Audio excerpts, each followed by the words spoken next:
بسم اللہ الرحمن الرحیم۔ السلام علیکم۔ اللہ تعالیٰ نے فرشتوں کے بازو اور پر بنا دیے ہیں جن سے وہ قضائے آسمانی میں اڑ کر کائنات عالم میں فرامین ربانی کی تعمیل کرتے رہتے ہیں۔ کسی فرشتے کے 2 پر، کسی کے 3 اور کسی کے 4 پر ہیں۔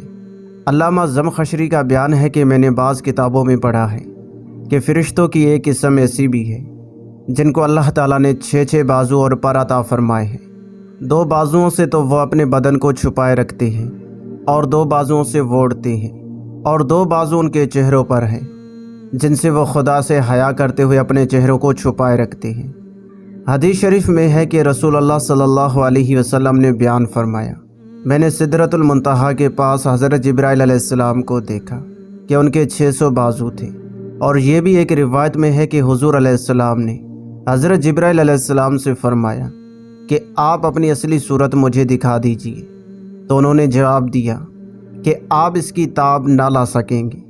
تو آپ صلی اللہ علیہ وسلم نے فرمایا، مجھے اس کی خواہش بلکہ تمنا ہے۔ تو حضرت جبرائیل علیہ السلام ایک مرتبہ اپنی اصلی صورت میں وحی لے کر حاضر ہو گئے، تو ان کو دیکھتے ہی آپ صلی اللہ علیہ وسلم پر غشی طاری ہو گئی۔ تو حضرت جبرائیل علیہ السلام نے اپنے بدن سے ٹیک لگا کر آپ کو سنبھالے رکھا، اور اپنا ایک ہاتھ حضور کے سینے پر اور ایک ہاتھ دونوں شانوں کے درمیان رکھ دیا۔ جب آپ کو افاقہ ہوا تو حضرت جبرائیل علیہ السلام نے عرض کیا کہ یا رسول اللہ صلی اللہ علیہ وسلم، اگر آپ حضرت اسرافیل علیہ السلام کو دیکھ لیتے تو آپ کا کیا حال ہوتا؟ ان کو تو اللہ تعالیٰ نے 12,000 بازو عطا فرمائے ہیں، اور ان کا ایک بازو مشرق میں ہے اور دوسرا بازو مغرب میں ہے، اور وہ عرش الہی کو اپنے کندھوں پر اٹھائے ہوئے ہیں۔ فرشتوں کے بازو اور پروں کا ذکر سورہ فاطر کی اس آیت میں ہے۔ سب خوبیاں اللہ کے لیے ہیں جو آسمان اور زمینوں کا پیدا کرنے والا، فرشتوں کو رسول بنانے والا ہے، جن کے 2 اور 3 اور 4 پر ہے۔ وہ زیادہ کرتا ہے اپنی آفرینش میں جو چاہتا ہے، بے شک اللہ تعالیٰ ہر چیز پر قادر ہے۔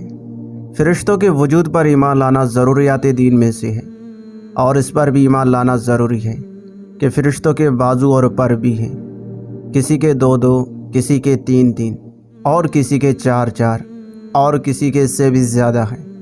اب رہا یہ سوال کہ فرشتوں کو اتنے زیادہ پر کیوں کر اور کس طرح ہیں، تو قرآن نے اس کا شاکی اور مسکت جواب دے دیا ہے کہ اللہ تعالیٰ کی قدرت کی کوئی حد نہیں ہے، وہ ہر چیز پر قادر ہے، لہٰذا وہ سب کچھ کر سکتا ہے۔ وہ فرشتوں کو بالوں پر بھی عطا فرما سکتا ہے، اور بلا شبہ عطا فرمائے بھی ہے۔ لہٰذا اس سلسلے میں بحث و مباحثہ اور سوال و جواب یہ سب گمراہی کے دروازے ہیں۔ ایمان کی خیریت اسی میں ہے کہ بغیر چوں و چرا کے اس پر ایمان لائیں، اور کیوں اور کیسے کے علم کو اللہ عالم کہہ کر خدا کے سپرد کرتے۔ واللہ تعالی عالم۔